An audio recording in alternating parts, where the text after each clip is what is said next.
Hola, ¿cómo están? Yo soy Diego Franco y el día de hoy vamos a resolver el problema del cierre de tajadera. Aquí tenemos el plano de la situación y como observamos tenemos un pistón que está colocado en una posición vertical y tenemos un mecanismo especial. Este mecanismo lo que hace es que al momento de que el pistón retroceda, el pistón va a estar normalmente extendido. Pero al momento de retroceder, lo que va a provocar es un movimiento de pivoteo, o sea, circular, de esta tapa que se ve aquí. Y eso va a permitir la salida del material, que va a ser un material en forma de polvo, o sea, en forma de grano. Entonces por gravedad va a salir. Una vez que ya sale todo el material, el pistón va a volver a avanzar y el mecanismo otra vez provoca un movimiento de pivoteo y cierra la tapa. Entonces, en pocas palabras, el movimiento de avance y retroceso del pistón lo que hace es abrir y cerrar esta tapa. Y nosotros vamos a ver cómo solucionar este problema con electroneumática. Muy bien, aquí tenemos el desarrollo de la solución en FluidSim. Tenemos lo que es el diagrama neumático, el esquema eléctrico, el diagrama de señales y el diagrama de estado. Vamos a ver el diagrama de señales. Y aquí lo tenemos. Tenemos un único pistón que sería el pistón A.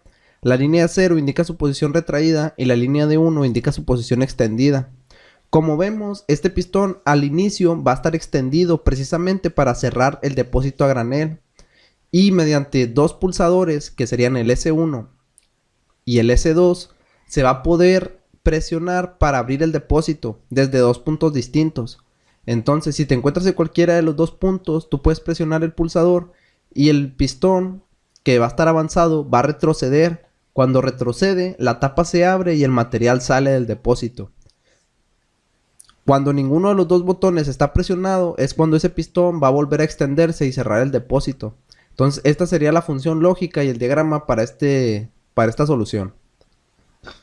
El diagrama neumático es el que se muestra a continuación. Como nosotros vemos, tenemos la misma válvula 5-2 vías para controlar pistones de doble efecto. En la parte de accionamiento tenemos una bobina eléctrica, que es la bobina Y1. Cuando nosotros energicemos esa bobina en el circuito eléctrico, esta válvula se va a activar. Tenemos también un pulsador manual para activar la válvula y hacer pruebas. Y esto es mediante un sistema pilotado para conmutar grandes potencias. Pero aquí hay una particularidad en esta válvula. Como ven, nosotros la configuramos para que esté normalmente abierta en el inicio. Si ustedes se fijan, el conducto 1, que es el que tiene la presión, en este momento está indicando que la presión va a establecerse por el conducto 4 sin activar la válvula, o sea, desde el inicio. Por eso vemos cómo esa presión de aire va a fluir completamente libre y va a activar el pistón desde el inicio. Por eso el pistón en el diagrama aparece activado, o sea, está extendido, porque precisamente la configuración de esta válvula está abierta en el inicio.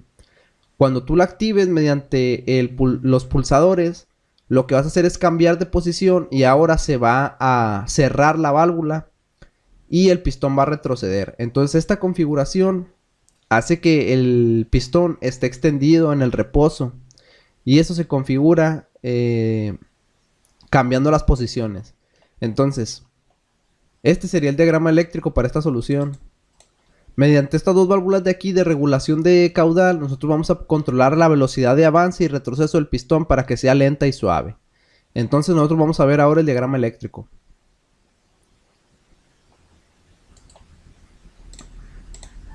Y aquí lo tenemos, como habíamos comentado, tenemos el circuito eléctrico de 24 volts. Y para que la bobina Y1 pueda activarse y el pistón regrese, tiene que cerrarse el circuito. Y nosotros tenemos dos vías para hacer eso. Como vemos, tenemos la malla por S1 y la ramificación por S2. Cuando yo presione S1 o S2, el flujo de corriente va a llegar a la bobina y la va a activar. Entonces la única manera en la que no fluya corriente por el circuito es que yo no presione ninguno de los dos pulsadores. Esa función en electrónica se conoce como función OR. Es una función lógica del álgebra de Boole. Y lo que me establece es que la salida es siempre 1 a menos de que todas las entradas sean 0. Entonces, este es el diagrama eléctrico. Nosotros vamos a ver cómo funciona. Activamos la simulación y vemos cómo el pistón efectivamente está avanzado en el inicio. Si ustedes observan, el conducto azul está marcado de una manera más fuerte. Quiere decir que hay presión desde el inicio para que el pistón avance, de acuerdo a la gráfica. Ahora vamos a activar uno de los pulsadores. Vemos cómo el sistema regresa. Y ahora es cuando se abre la tapa del depósito y empieza a fluir el material. Cuando yo suelto ese pulsador, el pistón vuelve a avanzar y cerrar la tapa. Ahora yo puedo hacer uso también del segundo pulsador, como se observa aquí. Cuando yo presiono, igualmente el pistón también regresa, volviendo a abrir la tapa del material. Y cuando yo lo suelto, el pistón vuelve a avanzar. Ahora por último yo puedo presionar los dos botones y ver cómo se mantiene el mismo efecto. Ahora si yo suelto alguno pero mantengo el otro presionado, pues no va a ocurrir ningún cambio, porque solamente el pistón va a regresar cuando yo suelte los dos. Aquí se observa. Ahora yo voy a soltar los dos al mismo tiempo y es cuando el pistón avanza. Entonces, nosotros podemos apreciar las curvas mecánicas en el diagrama de estado y ver el comportamiento de este proyecto. Entonces, esta sería la solución para el sistema de cierre de tajadera y nosotros vamos a continuar en un próximo video.